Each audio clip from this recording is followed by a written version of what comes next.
नमः शिवाय भक्तजनों, आज फाल्गुन मास के 10वें दिन के 10वें अध्याय में आपका हार्दिक स्वागत है। पिछले अध्याय का श्रवण करने के लिए आपका तहे दिल से धन्यवाद। आइए आज का अध्याय का श्रवण शुरू करते हैं, जिसमें कि हम वर्णन करेंगे कामरति के विवाह से और आगे की शिव जी की कथा के बारे में। नारद जी ने पूछा, हे ब्रह्मा जी, इसके पश्चात क्या हुआ? आप मुझे इससे आगे की कथा भी बतलाएं। भगवान, काम और रति का विवाह हुआ या नहीं? आपके श्राप का क्या हुआ? कृपया इसके बारे में मुझे सविस्तार बतलाएं। ब्रह्मा जी बोले, शिव जी के वहाँ से अंतर्ध्यान हो जाने पर दक्ष ने काम से कहा, आपके ही समान गुणों वाली परम सुंदरी एवं सुशीला मेरी कन्या को आप पत्नी के रूप में स्वीकार करो। मेरी पुत्री सर्वगुण संपन्न है तथा हर तरीके से आपके लिए सुयोग्य है। हे महातेजस्वी मनोभाव, यह हमेशा तुम्हारे साथ रहेगी और तुम्हारी इच्छा अनुसार ही कार्य करेगी।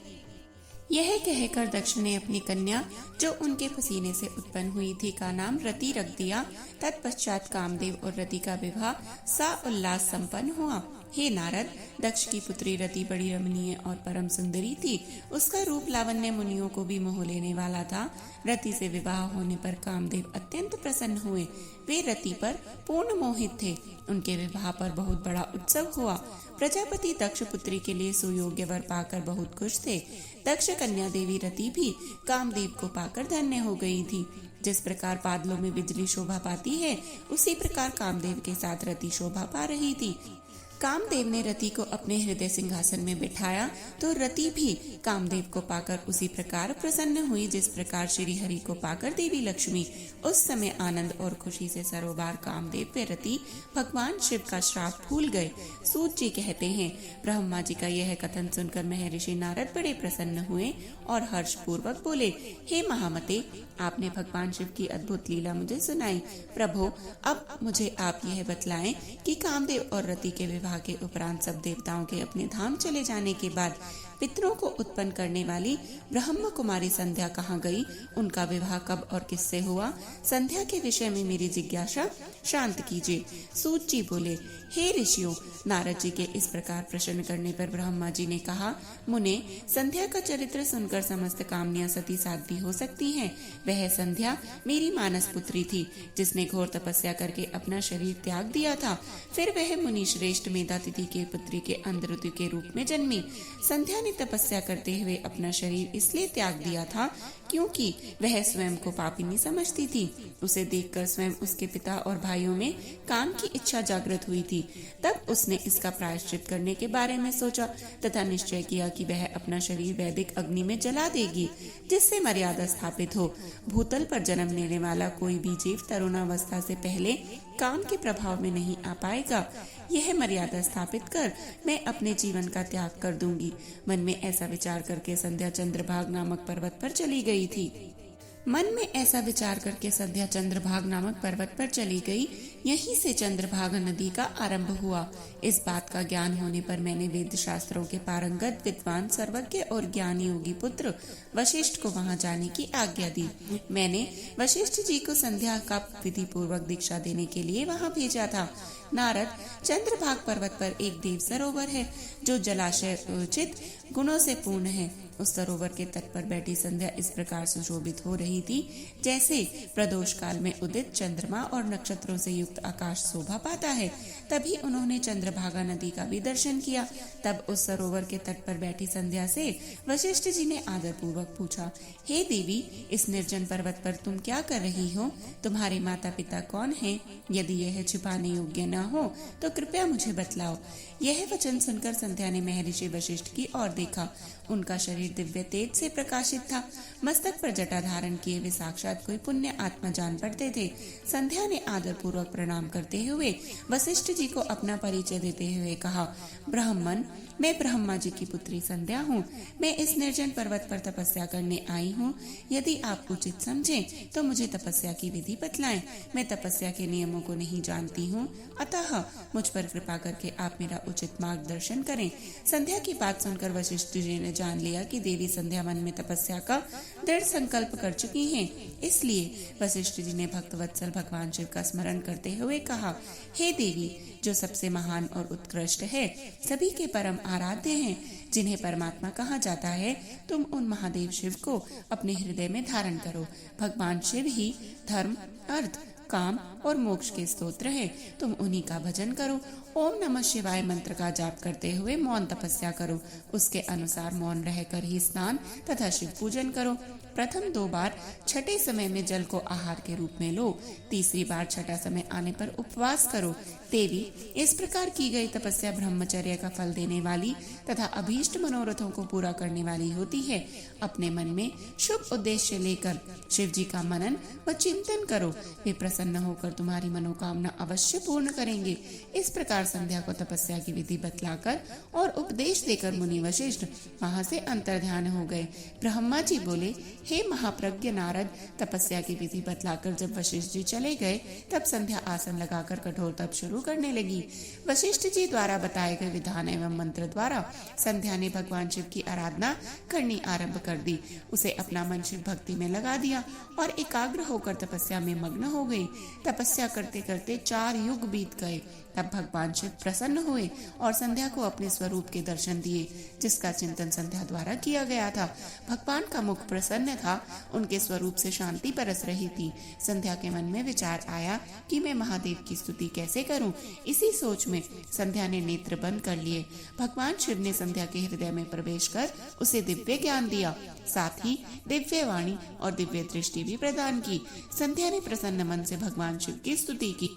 संध्या बोली, हे निराकार परम ज्ञानी लोक सृष्टा भगवान शिव, मैं आपको नमस्कार करती हूँ।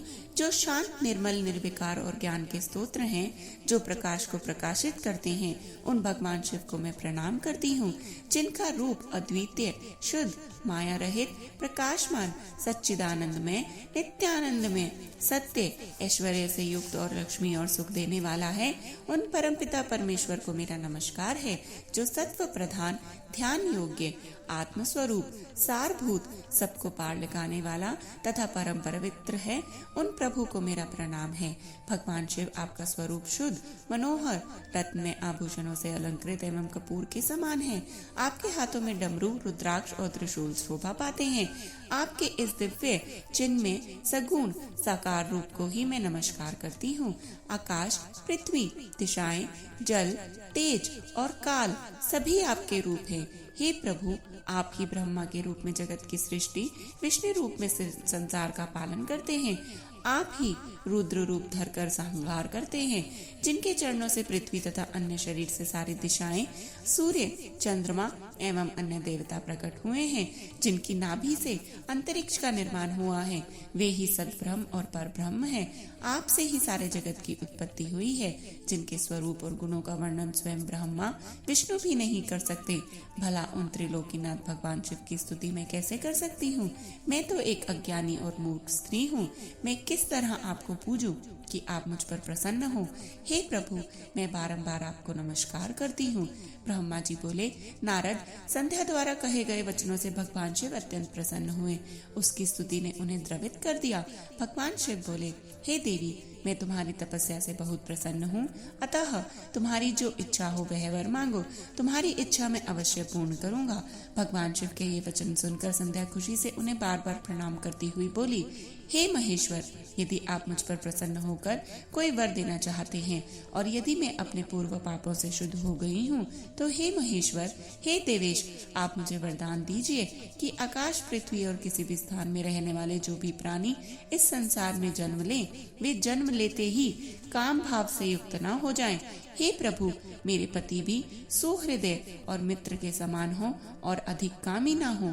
उनके अलावा जो भी मनुष्य मुझे सकाम भाव से देखे, वह पुरुष तत्वहीन अर्थात नपुंसक हो जाए। हे प्रभु, मुझे यह वरदान दीजिए कि मेरे समान विख्यात और परम तपस्विनी तीनों लोकों में और कोई ना हो। निष्पाप संध्या के वरदान मांगने को सुनकर भगवान शिव बोले, हे देवी संध्या, तथास्तु, तुम जो चाहती हो मैं तुम्हें प्रदान करता हूँ। प्राणियों के जीवन में अब 4 अवस्थाएं होंगी। पहली शैशव अवस्था, दूसरी कौमार्य अवस्था, तीसरी यौवना अवस्था और चौथी वृद्धा अवस्था। तीसरी अवस्था अर्थात यौवना अवस्था में ही मनुष्य सकाम होगा, वहीं कहीं दूसरी अवस्था के अंत में भी प्राणी सकाम हो सकते हैं। तुम्हारी तपस्या से प्रसन्न होकर ही मैंने यह मर्यादा निर्धारित की है। तुम परम सती होगी और तुम्हारे पति के अतिरिक्त जो भी मनुष्य तुम्हें सकाम भाव से देखेगा वह पुरुष तुरंत ही पुरुषत्वहीन हो जाएगा। तुम्हारा पति महान तपस्वी होगा जो कि 7 कल्पों तक जीवित रहेगा। इस प्रकार मैंने तुम्हारे द्वारा मांगे गए दोनों वरदान तुम्हें प्रदान कर दिए हैं। अब मैं तुम्हारी प्रतिज्ञा को पूर्ण करने का साधन बतलाता हूँ। तुमने अग्नि में अपना शरीर त्यागने की प्रतिज्ञा की थी। मुनिवर मेधातिथि का एक यज्ञ चल रहा है जो कि 12 वर्षों तक चलेगा। उसमें अग्नि बड़े जोरों से जल रही है। तुम उसी अग्नि में अपना शरीर त्याग दो। चंद्रभागा नदी के तट पर ही तपस्वियों का आश्रम है जहाँ महायज्ञ हो रहा है। तुम उसी अग्नि से प्रकट होकर मेधातिथि की पुत्री होगी। अपने मन में जिस पुरुष की इच्छा करके तुम शरीर त्यागोगी वही पुरुष तुम्हें पति रूप में प्राप्त होगा। संध्या, तुम जब इस पर्वत पर तपस्या कर रही थी तब त्रेता युग में प्रजापति दक्ष की बहुत सी कन्याएं हुई। उनमें से 27 कन्याओं का विवाह उन्होंने चंद्रमा से कर दिया। चंद्रमा उन सबको छोड़कर केवल रोहिणी से प्रेम करते थे। तब दक्ष ने क्रोधित होकर उन्हें श्राप दिया। चंद्रमा को श्राप से मुक्त कराने के लिए उन्होंने चंद्रभागा नदी की रचना की। उसी समय मेधातिथि यहाँ उपस्थित हुए थे। उनके समान कोई तपस्वी न है न होगा। उन्हीं का ज्योतिषोम नामक यज्ञ चल रहा है जिसमें अग्निदेव प्रज्वलित हैं। तुम उसी आग में अपना शरीर डालकर पवित्र हो जाओ और अपनी प्रतिज्ञा पूरी करो। इस प्रकार उपदेश देकर भगवान शिव वहां से अंतर्ध्यान हो गए। ब्रह्मा जी कहते हैं, नारद, जब भगवान शिव देवी संध्या को वरदान देकर वहां से अंतर्ध्यान हुए तब संध्या उस स्थान पर गई जहाँ पर मुनि मेधातिथि यज्ञ कर रहे थे। उन्होंने अपने हृदय में तेजस्वी ब्रह्मचारी वशिष्ठ जी का स्मरण किया तथा उन्हीं को पति रूप में पाने की इच्छा लेकर संध्या महायज्ञ की प्रज्वलित अग्नि में कूद गई। अग्नि में उसका शरीर जलकर सूर्य मंडल में प्रवेश कर गया। तब सूर्य ने पितरों और देवताओं की तृप्ति के लिए उसे 2 भागों में बांटकर रथ में स्थापित कर दिया। उसके शरीर का ऊपरी भाग प्रातः संध्या हुआ और शेष भाग साय संध्या हुआ। साय संध्या से पितरों को संतुष्टि मिलती है। सूर्य देव से पूर्व जब आकाश में लाली छाई होती है अर्थात अरुणोदय होता है, उस समय देवताओं का पूजन करें। जिस समय लाल कमल के समान सूर्य अस्त होता है अर्थात डूबता है, उस समय पितरों का पूजन करना चाहिए। भगवान शिव ने संध्या के प्राणों को दिव्य शरीर प्रदान कर दिया। जब मेधातिथि मुनि का यज्ञ समाप्त हुआ तब उन्होंने एक कन्या को जिसकी कांति सोने के समान थी अग्नि में पड़े देखा। उसे मुनि ने भली प्रकार स्नान कराया और अपनी गोद में बिठा लिया। उन्होंने उसका नाम अरुंधति रखा। यज्ञ के निर्विघ्न समाप्त होने और पुत्री प्राप्त होने के कारण मेधातिथि मुनि बहुत प्रसन्न थे। उन्होंने अरुंधति का पालन आश्रम में ही किया।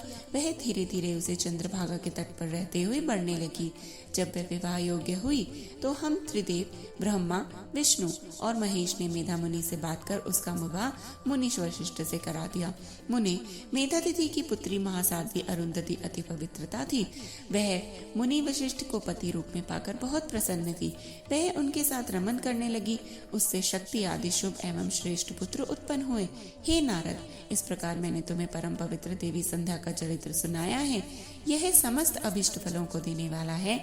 यह परम पावन और दिव्य है। जो स्त्री पुरुष इस शुभ व्रत का पालन करते हैं उनकी सभी मनोकामनाएं पूर्ण होती हैं। सूत जी बोले, हे ऋषियों, जब इस प्रकार प्रजापति ब्रह्मा जी ने कहा तब उनके वचनों को सुनकर नारद जी आनंदित होकर बोले, हे ब्राह्मण, मैं आपका बहुत धन्यवाद करता हूँ कि आपने इस दिव्य कथा को मुझे सुनाया है। हे प्रभु, अब आप मुझे संध्या के विषय में और बताएं कि विवाह के बाद उन्होंने क्या किया। क्या उन्होंने दोबारा तप किया या नहीं? सूत जी बोले, इस प्रकार नारद जी ने ब्रह्मा जी से पूछा। उन्होंने यह भी पूछा कि जब कामदेव रति के साथ विवाह करके वहां से चले गए और दक्ष आदि मुनि भी सभी वहां से चले गए, संध्या भी तपस्या के लिए वहां से चली गई, तब वहां पर क्या हुआ? ब्रह्मा जी बोले, हे श्रेष्ठ नारद, तुम भगवान शिव के परम भक्त हो। तुम उनकी लीला को अच्छी प्रकार जानते हो। पूर्व काल में जब मैं मोह में फंस गया तब भगवान शिव ने मेरा मजाक उड़ाया। तब मुझे बड़ा दुख हुआ।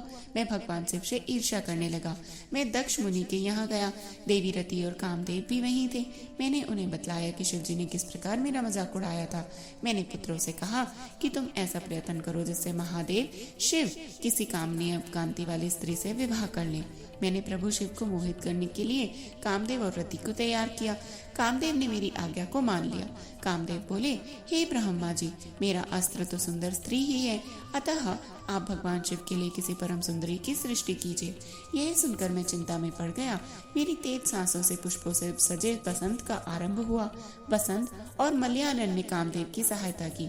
इनके साथ कामदेव ने शिव जी को मोहिनी की चेष्टा की, पर सफल नहीं हुए। मैंने मरुद गुणों के साथ पुनः उन्हें शिव जी के पास भेजा। बहुत प्रयत्न करने पर भी वे सफल नहीं हो पाए। अतः मैंने बसंताती सहचरों सहित रति को साथ लेकर शिव जी को मोहित करने को कहा। फिर कामदेव प्रसन्नता से रति और अन्य सहायकों को साथ लेकर शिव जी के स्थान को चले गए। ब्रह्मा जी बोले, काम ने प्राणियों को मोहित करने वाला अपना प्रभाव फैलाया। वसंत ने उसका पूरा सहयोग किया। रति के साथ कामदेव ने शिव जी को मोहित करने के लिए अनेक प्रकार के यत्न किए। इसके फलस्वरूप सभी जीव और प्राणी मोहित हो गए। जड़ चेतन समस्त सृष्टि काम के वश में होकर अपनी मर्यादाओं को ही भूल गई। संयम का व्रत पालन करने वाले ऋषि मुनि अपने कृत्यों पर पश्चाताप करते हुए आश्चर्यचकित थे कि उन्होंने कैसे अपने व्रत को तोड़ दिया, परंतु भगवान शिव पर उनका कोई वश न चल सका। कामदेव के सभी प्रयत्न व्यर्थ हो गए। तब कामदेव निराश हो गए और मेरे पास आए और मुझे प्रणाम करके बोले, हे भगवान, मैं इतना शक्तिशाली नहीं हूँ जो शिव जी को मोह सकूं। यह बात सुनकर मैं चिंता में डूब गया। उसी समय मेरे सांस लेने से बहुत से भयंकर गण प्रकट हो गए, जो अनेक वाद्य यंत्रों को जोर जोर से बजाने लगे और मारो मारो की आवाज करने लगे। ऐसी अवस्था देखकर कामदेव ने उनके विषय में मुझसे प्रसन्न किया। तब मैंने उन गणों को मार नाम प्रदान कर उन्हें कामदेव को सौंप दिया और बतलाया कि ये सदा तुम्हारे वश में रहेंगे। तुम्हारी सहायता के लिए इनका जन्म हुआ है। यह सुनकर रति और कामदेव बहुत प्रसन्न हुए। काम ने कहा, प्रभु, मैं आपकी आज्ञा के अनुसार पुनः शिव जी को मोहित करने के लिए जाऊंगा, परंतु मुझे यह लगता है कि मैं उन्हें मोहने में सफल नहीं हो पाऊंगा। साथ ही मुझे इस बात का भी डर है कि कहीं वे आपके श्राप के अनुसार मुझे भस्म न कर दें। यह कहकर कामदेव, रति, बसंत अपने मारुगणों को साथ लेकर पुनः शिव धाम को चले गए। कामदेव ने शिव जी को मोहित करने के लिए बहुत से उपाय किए, परंतु वे परमात्मा शिव को मोहित करने में सफल न हो पाए। फिर कामदेव वहां से वापस आ गए और मुझे अपने असफल होने की सूचना दी। मुझसे कामदेव कहने लगे कि हे ब्राह्मण, आप ही शिव जी को मोह में डालने का उपाय करें, मेरे लिए उन्हें मोहना संभव नहीं। ब्रह्मा जी बोले, नारद, काम के चले जाने पर श्री महादेव जी को मोहित कराने का मेरा अहंकार गिरकर चूर चूर हो गया, परंतु मेरे मन में यही चलता रहा कि ऐसा क्या करूं जिससे महात्मा शिव जी स्त्री ग्रहण कर ले। यह सोचते सोचते मुझे विष्णु जी का स्मरण हुआ। उन्हें याद करते ही पीताम्बरधारी श्री हरि विष्णु मेरे सामने प्रकट हो गए। मैंने उनकी प्रसन्नता के लिए उनकी बहुत स्तुति की। तब विष्णु जी मुझसे पूछने लगे कि मैंने उनका स्मरण किस उद्देश्य से किया था। यदि आपको कोई दुख या कष्ट है तो कृपया मुझे बतलाएं, मैं उस दुख का मिटा दूंगा। तब मैंने उनसे कहा, हे केशव, यदि भगवान शिव किसी तरह पत्नी ग्रहण कर ले अर्थात विवाह कर ले तो मेरे सभी दुख दूर हो जाएंगे, मैं पुनः सुखी हो जाऊंगा। मेरी यह बात सुनकर भगवान मधुसूदन हंसने लगे और मुझ लोक सृष्टा ब्रह्मा का हर्ष बढ़ाते हुए बोले, हे ब्रह्मा जी, मेरी बातों को सुनकर आपके सभी भ्रमों का निवारण हो जाएगा। शिव जी ही सबके कर्ता और भर्ता है। वे ही इस संसार का पालन करते हैं, वे ही पापों का नाश करते हैं। भगवान शिव ही परब्रह्म, परेश, निर्गुण, नित्य, अनिर्देश्य, निर्विकार, अद्वितीय, अनंत और सबका अंत करने वाले हैं। वे सर्वव्यापी हैं। तीनों गुणों को आश्रय देने वाले ब्रह्मा, विष्णु और महेश नाम से प्रसिद्ध रजोगुण, तमोगुण, सत्वगुण से दूर एवं माया से रहित हैं। भगवान शिव योग परायण और भक्त वत्सल है। हे विधे, जब भगवान शिव ने अपनी कृपा से हमें प्रकट किया था, उस समय उन्होंने हमें बतलाया था कि यद्यपि ब्रह्मा, विष्णु और रुद्र तीनों मेरे ही अवतार होंगे, परंतु रुद्र को मेरा पूर्ण रूप माना जाएगा। इसी प्रकार देवी उमा के भी 3 रूप होंगे। एक रूप का नाम लक्ष्मी होगा और वह श्री हरि की पत्नी होगी। दूसरा रूप सरस्वती का होगा और वे ब्रह्मा जी की पत्नी होंगी। देवी सती उमा का पूर्ण रूप होंगी, वे ही भावी रुद्र की पत्नी होंगी। ऐसा कहकर भगवान महेश्वर वहां से अंतर्ध्यान हो गए। समय आने पर हम दोनों का विवाह देवी सरस्वती और देवी लक्ष्मी से हुआ। भगवान शिव ने रुद्र के रूप में अवतार लिया। वे कैलाश पर्वत पर निवास करते हैं। जैसा कि भगवान शिव ने बताया था कि रुद्र पत्नी देवी सती होंगी, जो साक्षात शिवारूप हैं, अतः तुम्हें उनके अवतरण हेतु प्रार्थना करनी चाहिए। अपने मनोरथ का ध्यान रखते हुए देवी शिवा की स्तुति करो। हे देवेश्वरी, प्रसन्न होने पर तुम्हारी सभी परेशानियों और बाधाओं को दूर कर देंगी, इसलिए तुम सच्चे हृदय से उनका स्मरण कर उनकी स्तुति करो। यदि शिवा प्रसन्न हो जाएंगी तो वे पृथ्वी पर अवतरित होंगी। वे इस लोक में किसी मनुष्य की पुत्री बनकर शरीर धारण करेंगी। तब वे निश्चय ही भगवान रुद्र का वरण कर उन्हें पति रूप में प्राप्त कर पाएंगी। तब तुम्हारी सभी इच्छाएं अवश्य ही पूर्ण होंगी। अतएव तुम प्रजापति दक्ष को यह आज्ञा दो कि वह तपस्या करना आरंभ करें। उनके तप के प्रभाव से ही पार्वती देवी सती के रूप में उनके यहाँ जन्म लेगी। देवी सती ही महादेव का विवाह सूत्र में बांध पाएंगी। शिवा और शिव जी दोनों निर्गुण और परम ब्रह्म स्वरूप हैं और अपने भक्तों की पूर्णता अधीन है। वे उनकी इच्छा अनुसार कार्य करते हैं। ऐसा कहकर भगवान श्री हरि विष्णु वहां से अंतर्ध्यान हो गए। उनकी बातें सुनकर मुझे बड़ा संतोष हुआ, क्योंकि मुझे मेरे दुखों और कष्टों का निवारण करने का उपाय मालूम हो गया था। नारद जी बोले, पूज्य पिताजी, विष्णु जी के वहां से चले जाने पर क्या हुआ? ब्रह्मा जी कहने लगे, जब भगवान विष्णु वहां से चले गए तो मैं देवी दुर्गा का स्मरण करने लगा और उनकी स्तुति करने लगा। मैंने माँ जगदम्बा से यही प्रार्थना की कि वे मेरा मनोरथ पूरा करें। वे पृथ्वी पर अवतरित होकर भगवान शिव का वरण कर उन्हें विवाह बंधन में बांधे। मेरी अनन्य भक्ति स्तुति से प्रसन्न हो योग निद्रा चामुंडा मेरे सामने प्रकट हुई। उनकी कजल सी कांति, रूप सुंदर और दिव्य था। वे 4 भुजाओं वाली शेर पर बैठी थी। उन्हें सामने देख मैंने उनको अत्यंत नम्रता से प्रणाम किया और उनकी पूजा उपासना की। तब मैंने उन्हें बतलाया कि देवी भगवान शिव रुद्र रूप में कैलाश पर्वत पर निवास कर रहे हैं। वे समाधि लगाकर तपस्या में लीन हैं। वे पूर्ण योगी हैं। भगवान रुद्र ब्रह्मचारी हैं और वे गृहस्थ जीवन में प्रवेश नहीं करना चाहते। वे विवाह नहीं करना चाहते। अतः आप उन्हें मनाएं और मोहित कर अपनी पत्नी बनना स्वीकार करें। हे देवी, स्त्री के कारण ही भगवान शिव ने मेरा मजाक उड़ाया है और मेरी निंदा की है, इसलिए मैं भी उन्हें स्त्री के लिए आसक्त देखना चाहता हूँ। देवी, आपके अलावा कोई भी इतना शक्तिशाली नहीं है कि वह भगवान शंकर को मोह में डाल पाए। मेरा आपसे अनुरोध है कि आप प्रजापति दक्ष के यहाँ उनकी कन्या के रूप में जन्म लें और भगवान शिव का वरण कर उन्हें गृहस्थ आश्रम में प्रवेश कराएं। देवी चामुंडा बोली, हे ब्रह्मा, भगवान शिव तो परम योगी हैं। भला उनको मोहित करके तुम्हें क्या लाभ होगा? इसके लिए तुम मुझसे क्या चाहते हो? मैं तो हमेशा से ही उनकी दासी हूँ। उन्होंने अपने भक्तों का उद्धार करने के लिए तो ही रुद्र अवतार धारण किया है। यह कहकर वे शिव जी का स्मरण करने लगी। फिर वे कहने लगी कि यह तो सच है कि कोई भगवान शिव को मोह माया के बंधनों में नहीं बांध पाया। इस संसार में कोई भी शिव जी को मोहित नहीं कर सकता। मुझ में भी इतनी शक्ति नहीं है कि उन्हें उनके कर्तव्य पथ से विमुख कर सकूं। फिर भी आपकी प्रार्थना से प्रसन्न होकर मैं इसका प्रयत्न अवश्य करूंगी, जिससे भगवान शिव मोहित होकर विवाह कर लें। मैं सती रूप धारण कर पृथ्वी पर अवतरित होंगी। यह कहकर देवी वहां से अंतर्ध्यान हो गई। नारद जी ने पूछा, हे ब्रह्मा जी, उत्तम व्रत का पालन करने वाले प्रजापति दक्ष ने तपस्या करके देवी से कौन सा वरदान प्राप्त किया और वे किस प्रकार दक्ष की कन्या के रूप में जन्मी? ब्रह्मा जी बोले, हे नारद, मेरी आज्ञा पाकर प्रजापति दक्ष क्षीर सागर के उत्तरी तट पर चले गए। वे उसी तट पर बैठकर देवी उमा को अपनी पुत्री के रूप में प्राप्त करने के लिए उन्हें हृदय से स्मरण करते हुए तपस्या करने लगे।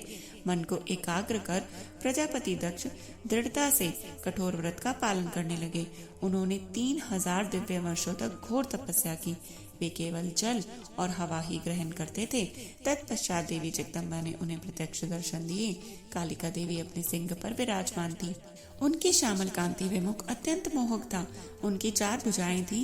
वे एक हाथ में वरद, दूसरे में अभय, तीसरे में नील कमल और चौथे हाथ में खड़ग धारण किए हुए थी। उनके दोनों नेत्र लाल थे और केश लंबे व खुले हुए थे। देवी का स्वरूप बहुत ही मनोहारी था। उत्तम आभा से प्रकाशित देवी को दक्ष और उनकी पत्नी ने श्रद्धापूर्वक नमस्कार किया। उन्होंने देवी की श्रद्धा भाव से स्तुति की। दक्ष बोले, हे जगदम्बा, भवानी, कालिका, चंडिके, महेश्वरी, मैं आपको नमस्कार करता हूँ। मैं आपका बहुत आभारी हूँ जो आपने मुझे दर्शन दिए हैं। हे देवी, मुझ पर प्रसन्न होइए। ब्रह्मा जी ने कहा, हे नारद, देवी जगदम्बा ने स्वयं ही दक्ष के मन की इच्छा जान ली थी। वे बोली, दक्ष, मैं तुम्हारी तपस्या से बहुत प्रसन्न हूँ। तुम अपने मन की इच्छा मुझे बतलाओ, मैं तुम्हारे सभी दुखों को अवश्य दूर करूंगी। तुम अपनी इच्छा अनुसार वरदान मांग सकते हो। जगदम्बा की यह बात सुनकर प्रजापति दक्ष अत्यंत प्रसन्न हुए और देवी को प्रणाम करने लगे। दक्ष बोले, हे देवी, आप धन्य हैं। आप ही प्रसन्न होने पर मनोवांछित फल देने वाली हैं। हे देवी, यदि आप मुझे वर देना चाहती हैं तो मेरी बात ध्यान पूर्वक सुने और मेरी इच्छा पूर्ण करें। हे जगदम्बा, मेरे स्वामी शिव ने रुद्र अवतार धारण किया है, परंतु अब तक आपने कोई अवतार धारण नहीं किया है। आपके सिवा कौन उनकी पत्नी होने योग्य है? अतः हे देवी, आप मेरी पुत्री के रूप में धरती पर जन्म लें और भगवान शिव को अपने रूप लावण्य से मोहित करें। हे जगदम्बा, आपके अलावा कोई भी शिव जी को कभी मोहित नहीं कर सकता, इसलिए आप हर मोहिनी अर्थात भगवान को मोहने वाली बनकर संपूर्ण जगत का हित कीजिए। यही मेरे लिए वरदान है। दक्ष का यह वचन सुनकर जगदम्बिका हंसने लगी और मन में भगवान शिव का स्मरण करके बोली, हे प्रजापति दक्ष, तुम्हारी पूजा आराधना से मैं प्रसन्न हूँ। तुम्हारे वर के अनुसार मैं तुम्हारी पुत्री के रूप में जन्म लूंगी। तत्पश्चात बड़ी होकर मैं कठोर तप द्वारा महादेव जी को प्रसन्न कर उन्हें पति रूप में प्राप्त करूंगी। मैं उनकी दासी हूँ। प्रत्येक जन्म में शिव शंभु ही मेरे स्वामी होते हैं, अतः मैं तुम्हारे घर में जन्म लेकर शिव का अवतार धारण करूंगी। अब तुम घर जाओ, परंतु एक बात हमेशा याद रखना, जिस दिन तुम्हारे मन में मेरा आदर कम हो जाएगा, उसी दिन मैं अपना शरीर त्याग करके अपने स्वरूप में लीन हो जाऊंगी। यह कहकर देवी जगदम्बिका वहां से अंतर्धान हो गई और प्रजापति दक्ष सुखी मन से घर को लौट आए। ब्रह्मा जी कहते हैं, हे नारद, प्रजापति दक्ष देवी का वरदान पाकर अपने आश्रम में लौट आए। मेरी आज्ञा पाकर प्रजापति दक्ष मानसिक सृष्टि की रचना करने लगे, परंतु फिर भी प्रजा की संख्या में वृद्धि होती न देखकर वे बहुत चिंतित हुए और मेरे पास आकर कहने लगे, हे प्रभु, मैंने जितने भी जीवों की रचना की है वे सभी उतने ही रह गए, अर्थात उनमें कोई भी वृद्धि नहीं हो पाई है। हे तात, मुझ पर कृपा करके ऐसा कोई उपाय बतलाएं जिससे वे जीव अपने आप बढ़ने लगे। ब्रह्मा जी बोले, प्रजापति दक्ष, मेरी बात ध्यान पूर्वक सुनो। तुम त्रिलोकीनाथ भगवान शिव की भक्ति करते हुए यह कार्य संपन्न करो, वे निश्चय ही तुम्हारा कल्याण करेंगे। तुम प्रजापति वीरन की परम सुंदर पुत्री अक्सिनी से विवाह करो और स्त्री के साथ मैथुन धर्म का आश्रय लेकर प्रजा बढ़ाओ। अक्सिनी से तुम्हें बहुत सी संतानें प्राप्त होंगी। मेरी आज्ञा के अनुसार दक्ष ने वीरन की पुत्री अक्सिनी से विवाह कर लिया। उनकी पत्नी के गर्भ से उन्हें 10,000 पुत्रों की प्राप्ति हुई। ये हर्षव नाम से जाने लगे। सभी पुत्र धर्म के पथ पर चलने वाले थे। एक दिन अपने पिता दक्ष से उन्होंने प्रजा की सृष्टि करने का आदेश मिला। तब इस उद्देश्य से तपस्या करने के लिए वे पश्चिम दिशा में स्थित नारायण सर नामक द्वीप पर गए। वहाँ सिंधु नदी व समुद्र का संगम हुआ है। उस पवित्र तीर्थ के जल के स्पर्श से उनका मन उज्जवल और ज्ञान से संपन्न हुआ। वे उसी स्थान पर प्रजा की वृद्धि के लिए तप करने लगे। नारद, इस बात को जानने के बाद तुम श्री हरि विष्णु की इच्छा से उनके पास गए और बोले, दक्ष पुत्र हर्षवगण, तुम पृथ्वी का अंत देखे बिना सृष्टि की रचना के लिए कैसे उद्यत हो गए? ब्रह्मा जी बोले, हर्षव बड़े ही बुद्धिमानी थे। वे तुम्हारा प्रश्न सुनकर उस पर विचार करने लगे। वे सोचने लगे कि जो उत्तम शास्त्र रूपी पिता के निर्वर्तपरक आदेश को नहीं समझता, वह केवल रजोगुण पर विश्वास करने वाला पुरुष सृष्टि निर्माण का कार्य कैसे कर सकता है। इस बात को समझकर वे नारद जी की परिक्रमा करके ऐसे रास्ते पर चले गए जहाँ से वापस लौटना असंभव है। जब प्रजापति दक्ष को यह पता चला कि उनके सभी पुत्र नारद से शिक्षा पाकर मेरी आज्ञा को भूलकर ऐसे स्थान पर चले गए जहाँ से लौटा नहीं जा सकता, तो दक्ष इस बात से बहुत दुखी हुए। वे पुत्रों के वियोग को सह नहीं पा रहे थे। तब मैंने उन्हें बहुत समझाया और उन्हें सांत्वना दी। तब पुनः दक्ष की पत्नी अक्सिनी के गर्भ से शबलाश्व नामक 1 सहस्त्र पुत्र हुए। वे सभी अपने पिता की आज्ञा को पाकर पुनः तपस्या के लिए उसी स्थान पर चले गए जहाँ उनके बड़े भाई गए थे। नारायण सरोवर के जल के स्पर्श से उनके सभी पाप नष्ट हो गए और मन शुद्ध हो गया। वे उसी तट पर प्रणव मंत्र का जप करते हुए तपस्या करने लगे।